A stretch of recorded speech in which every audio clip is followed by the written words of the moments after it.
Hey guys, welcome to the video today. In today's video, I am going to show you how to turn the keypad tone on and off on this Whirlpool range.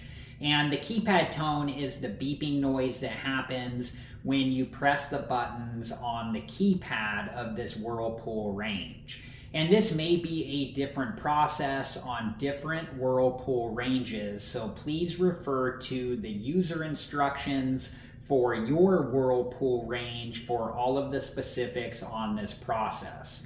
The model number on this Whirlpool range is WFE525S0HS1. And before we begin, make sure that you're wearing the proper safety equipment and take all safety precautions.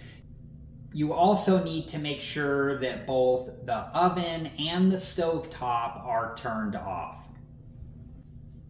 Okay, to turn the keypad tone on and off on this Whirlpool range, I need to press and hold the light button for 5 seconds.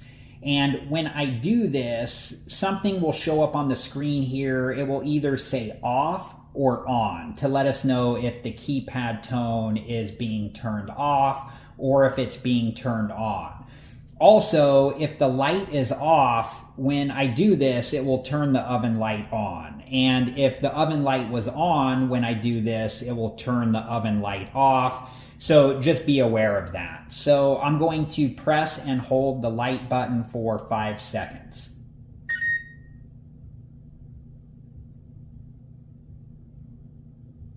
And we can see that that turned the keypad tone off.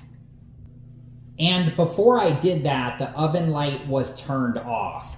And you can see that now the oven light is on, so I'm just going to press the light button to turn the oven light back off.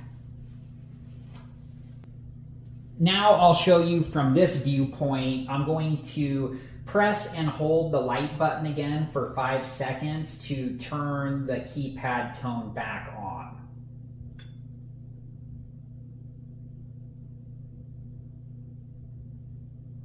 And it says on there, and we can see that it turned the oven light on again. So now I'm just going to press the light button to turn the oven light back off. All right, guys, I hope this video was helpful, and thank you so much for watching. And I do have 2 other videos about this Whirlpool range that I will link at the end of this video. And if you're interested and have time, please check those videos out. I also plan to make future videos about this Whirlpool range. And if that's something that you're interested in and you have time, please check back for those videos. Thank you again so much for watching. Please like, subscribe, and comment. And I hope to see you guys in the next video. Have a good one. Thank you guys for watching. Please like, subscribe, and comment. And if you have the time, check out these other great videos.